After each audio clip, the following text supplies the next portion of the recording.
Hola a todos y bienvenidos a un nuevo webinar. En este caso hablaremos de una estrategia didáctica que seguro que muchos de vosotros habéis utilizado en algunos de vuestros entrenamientos. Se trata de los juegos de posición y sus principales características. Dentro del webinar vamos a diferenciar qué son los juegos de posición y cómo los podemos clasificar, para qué nos pueden servir a la hora de entrenarlos. ¿Qué tipos de juegos de posición podemos encontrar? En Coaches Voice pues tenemos 5 tipos de juegos de posición. Diferenciaremos cada uno de ellos y nos centraremos específicamente en 2 de los 5 tipos de estos juegos de posición. Y por último haremos un pequeño resumen final de cómo nos pueden ayudar en nuestro día a día con nuestro equipo para entrenar aquello que queremos entrenar con nuestros jugadores. Vamos a empezar.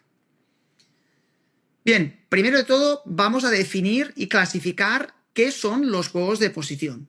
Los juegos de posición son una estrategia didáctica que tienen un alto nivel de especificidad, que son muy específicas porque tienen muchos de los elementos que componen la competición. En este caso no tienen portería real con portero, pero sí que tienen alta especificidad en cuanto al número de jugadores y a su demarcación y funciones. Por lo tanto, nos serán muy útiles para entrenar sobre todo conceptos tácticos.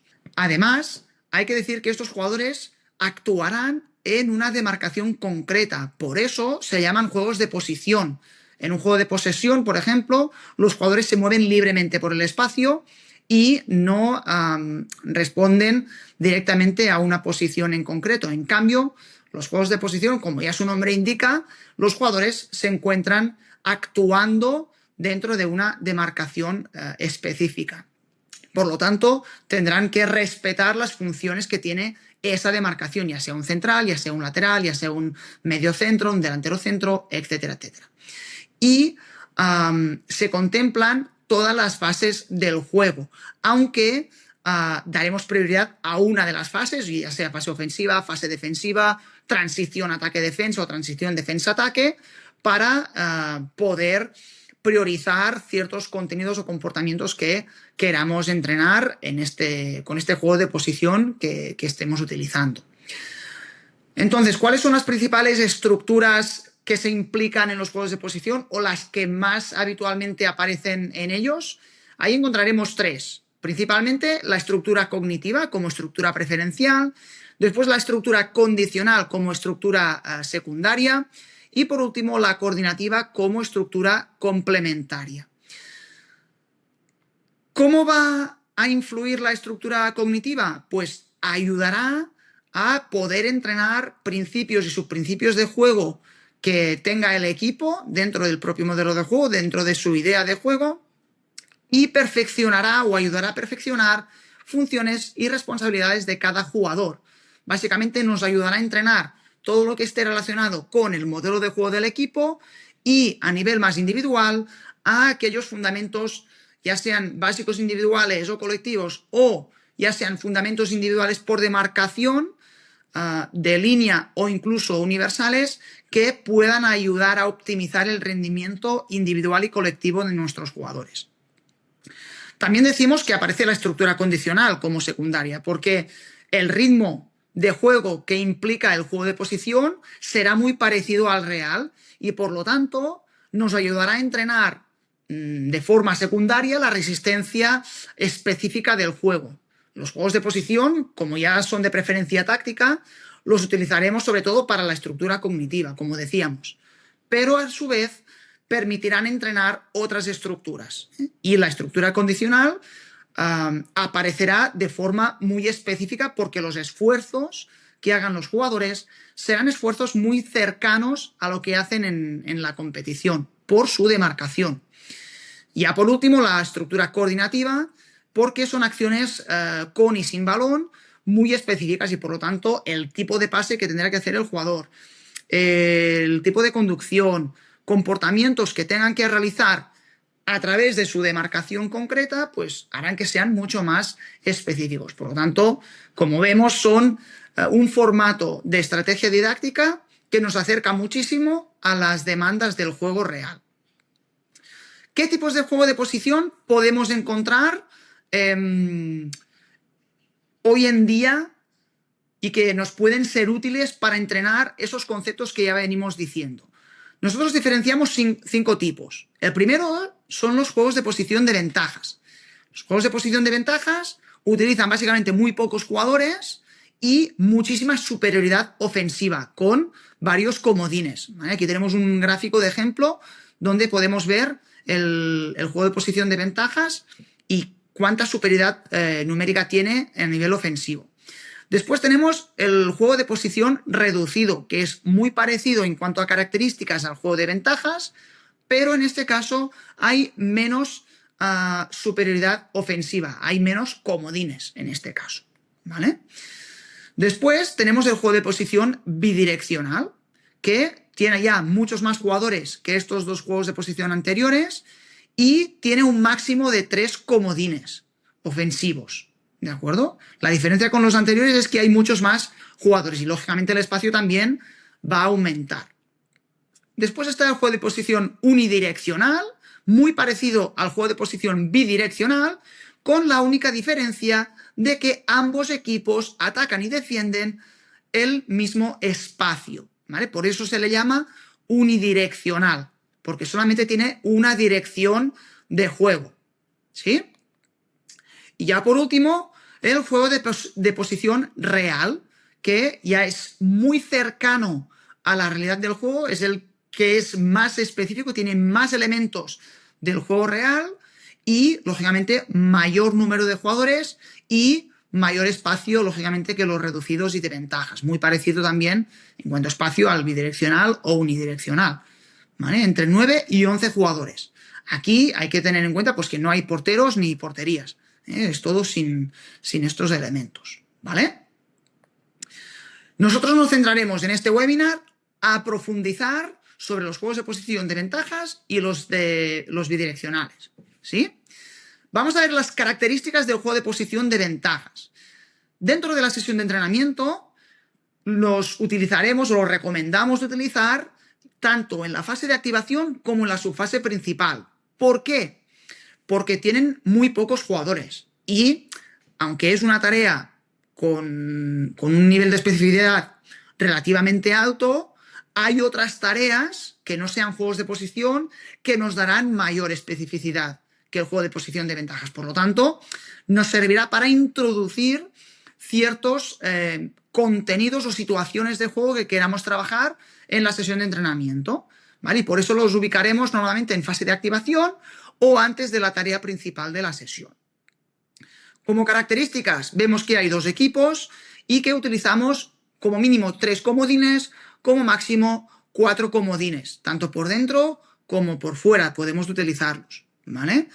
El número de jugadores será muy reducido, ¿vale? De un máximo de 4 contra 4 más 3 comodines, un mínimo, o un máximo de 5 contra 5 más 4 comodines. El número de jugadores es muy bajo, con lo cual el espacio también se reducirá muchísimo. Son espacios ya reducidos o pequeños, y por lo tanto los esfuerzos que vayan a hacer los jugadores serán muy orientados al día de tensión de la semana, el día del microciclo -4, normalmente.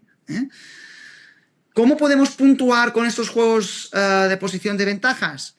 Normalmente por comportamientos, llegando a una zona concreta o anotando en porterías pequeñas. Cuando hablamos de puntuar por comportamientos, nos referimos a cierto número de pases o ciertas acciones que busquemos que los jugadores hagan dentro de este juego.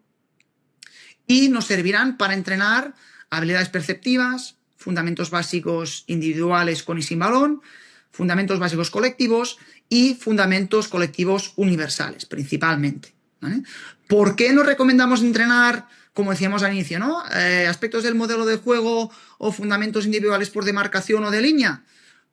Porque el número de jugadores del que se dispone en estos juegos es muy reducido y el número de jugadores ofensivos con los comodines es muy alto, la superioridad ofensiva es muy elevada, con lo cual, dentro de que es un juego específico, pierde especificidad por este alto número de superioridad numérica del que dispone. ¿Sí? Veamos aquí algún ejemplo. En este caso, en un juego de posición de ventajas para entrenar el juego en bloque como fundamento básico colectivo. Y vemos cómo pues, los atacantes y defensores se mueven en esta zona central y para anotar punto pues tienen que marcar gol en una de las mini porterías. Tienen esos comodines ofensivos por fuera y ayudan en la fase ofensiva con el equipo que tiene el balón. ¿De acuerdo? En este caso vemos otro ejemplo de juego de posición de ventajas donde tenemos 4 comodines igualmente, 2 jugando en la zona final, 1 en la zona inicial y otro jugando en la zona central.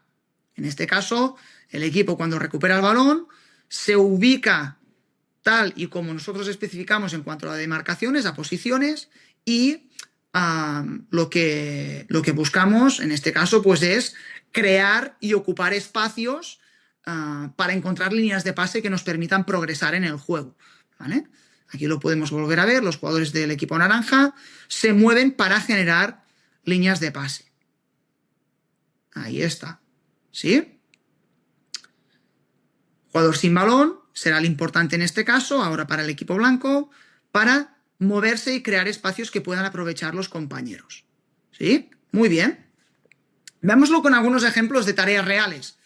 Aquí, fijaos, hay 3 comodines de color amarillo, 2 en los extremos y 1 por dentro, y cada equipo tiene que llevar el balón desde un comodín exterior hacia el otro. ¿Vale? Veremos cómo los jugadores van ubicándose poco a poco en sus demarcaciones, manteniendo una estructura muy parecida en fase ofensiva de 2-1-2, teniendo en cuenta el comodín interior, y eso les permite muchas veces encontrar líneas de pase que les permiten progresar en el juego. Fijaos aquí ya cómo se ubican correctamente, manteniendo una correcta estructura y les permite poder progresar más fácilmente. El equipo defensor, lógicamente, si recupera el balón, pueden atacar cambiando directamente el rol con el equipo morado. ¿Vale?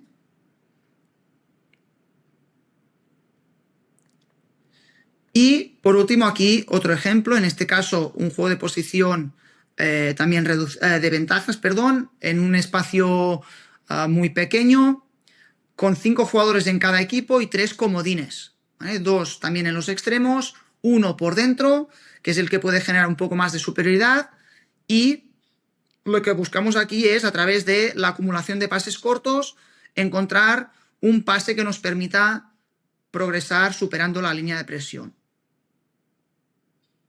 Ahí acumulamos, encontramos por dentro y giramos el juego hacia el otro carril. Perfecto. Y después tenemos los juegos de posición bidireccionales. Estos bidireccionales, ya mencionamos antes que tenían más jugadores, eran espacios mayores y por lo tanto tienen un mayor nivel de especificidad que los juegos de posición de ventajas. Teniendo esto en cuenta, los utilizaremos normalmente o bien en la subfase principal de la sesión o bien como tarea principal dentro de la sesión de entrenamiento. ¿Vale? El número de equipos también es de 2. Podemos también utilizar 2 o incluso 3 comodines y el número de jugadores sí que ya será mucho mayor. Antes hablábamos de 4 contra 4 o 5 contra 5. En este caso ya es a partir de 6 jugadores por equipo hasta un máximo de 8 contra 8. Porque más de 8 jugadores pasaríamos ya a un juego de posición real. ¿Sí? Los espacios, como hay más jugadores, también aumentarán. Ya no son espacios pequeños o reducidos, sino que son espacios medios. Y la puntuación muy parecida al juego de posición de ventajas.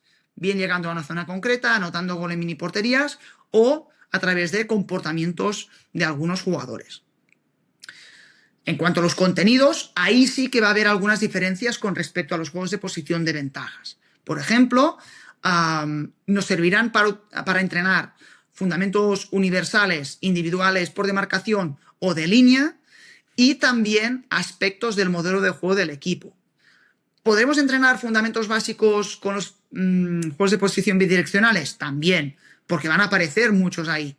Pero sí que por su composición, por sus características, nos serán mucho más útiles para entrenar conceptos más específicos del juego, porque también tienen un nivel de especificidad mayor que los juegos de posición anteriores. Con lo cual, ¿por qué no? Vamos a entrenar también fundamentos específicos y aspectos del modelo de juego del equipo. Bien, aquí tenemos una tarea, en este caso para entrenar el fundamento básico colectivo de estrategias de circulación de balón, básicamente para que el equipo atacante, a través de la acumulación de pases en un carril, pues pueda encontrar ventajas en el carril contrario. ¿Y qué va a ser importante aquí? Pues determinar, como en el juego de posición de ventajas, las demarcaciones de los jugadores. En este caso, cada equipo tiene una estructura de 3-2-3-1, como podemos ver aquí, 3-2-3-1 el equipo blanco y 3-2-3-1 el equipo naranja. Y lo que tiene que hacer cada equipo es puntuar en una de las dos mini porterías, buscando precisamente eso, a través de la superioridad con los comodines, poder llevar el balón de un carril al otro, movilizando al rival y encontrando ventajas numéricas o de espacio para poder progresar en el juego. ¿Sí? Y aquí tenemos otro ejemplo, ¿vale? El equipo naranja, una estructura de 4-3, el equipo blanco defendiendo pues de 2-3-1 y el comodín nos participa como delantero del equipo naranja o como central del equipo blanco. Aquí lo que buscamos, por ejemplo, es el trabajo de la defensa posicional. ¿De acuerdo? Cómo orientamos la presión a carril lateral para a partir de ahí poder presionar. Fijaos que el número de jugadores es mayor que en el juego de posición de ventajas, el espacio también es más grande, ¿vale? Para ajustarnos a esa densidad de jugadores. Dentro de la semana lo podríamos ubicar sobre todo en el día -3. El día de duración es donde mejor encaja el juego de posición bidireccional. Aquí tenemos también algún ejemplo de tarea real con comodines de color amarillo por dentro, un equipo de color azul, otro equipo de color rojo, y que tienen que llegar a las zonas de puntuación finales.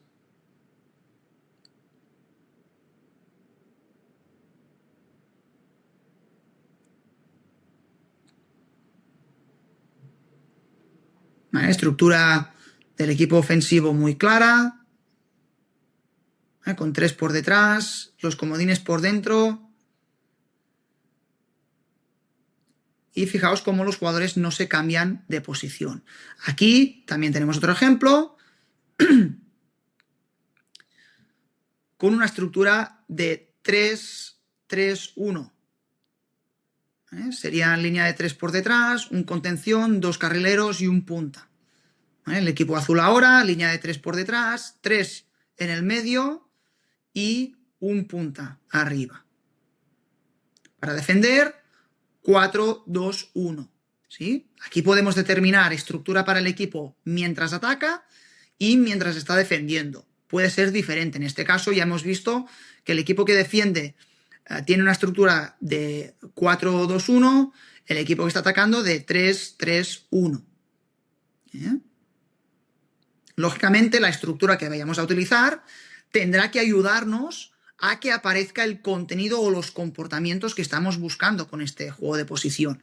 Porque si la estructura no nos va a ayudar, después es muy difícil de que, aunque sea muy específico el juego, se pueda dar esas situaciones que buscamos. ¿Vale? Por lo tanto, la normativa, pero también las estructuras de los equipos tienen que ayudarnos. Vamos a ver entonces para qué nos pueden servir y cómo los podemos utilizar en nuestras sesiones de entrenamiento.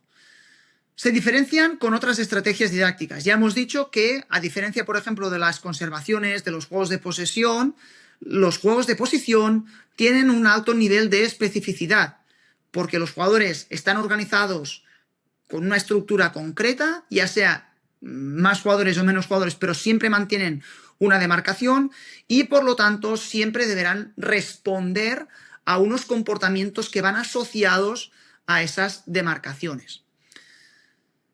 Se presentan situaciones muy básicas. Los juegos de posición reducidos y de ventajas, lógicamente por el número bajo de jugadores y el espacio reducido que tienen, con la alta superioridad numérica ofensiva permiten introducir conceptos un poquito más simples de juego para contenidos tácticos más básicos. En cambio, los juegos de posición bidireccionales, unidireccionales o reales, como tienen más jugadores y un mayor espacio, su especificidad es mayor y por lo tanto podemos entrenar aspectos más específicos del juego, ya sean fundamentos individuales de línea universales o bien comportamientos del modelo de juego. ¿Vale? Y por último, ¿cómo lo podemos clasificar o para qué nos puede servir esa clasificación y organización de los juegos de posición? No solamente para saber qué contenidos podemos entrenar con cada tipo de juego, es decir, los juegos de posición de ventajas o reducidos hemos dicho que son contenidos más básicos, los otros juegos de posición más específicos, sino que nos servirá para saber en qué fase de la sesión podemos ubicar cada uno de esos juegos de posición y también para saber en qué día del microciclo nos puede ser más útil cada tipo de juego. Ya hemos dicho que los de ventajas o reducidos encajarán mejor en el día de microciclo -4, el de tensión, y los demás, bidireccional, unidireccional y real, en el día de duración, el -3, por sus características de alto número de jugadores, espacios mucho más grandes, etcétera, etcétera. Por lo tanto, conocer y dominar los juegos de posición nos permitirá no solamente entrenar mejor, sino organizarnos mejor también nuestras sesiones de entrenamiento. Bien, espero que con esta sesión os haya podido ayudar a entender mejor esos juegos de posición, a clasificar mejor su información y a ayudaros a organizar mejor vuestras tareas y sesiones de entrenamiento. Y ya sabéis que para más contenido podéis consultar nuestras redes sociales, donde os compartimos también lo más interesante de nuestra escuela. Espero que os haya gustado y nos vemos en siguientes webinars. Un saludo.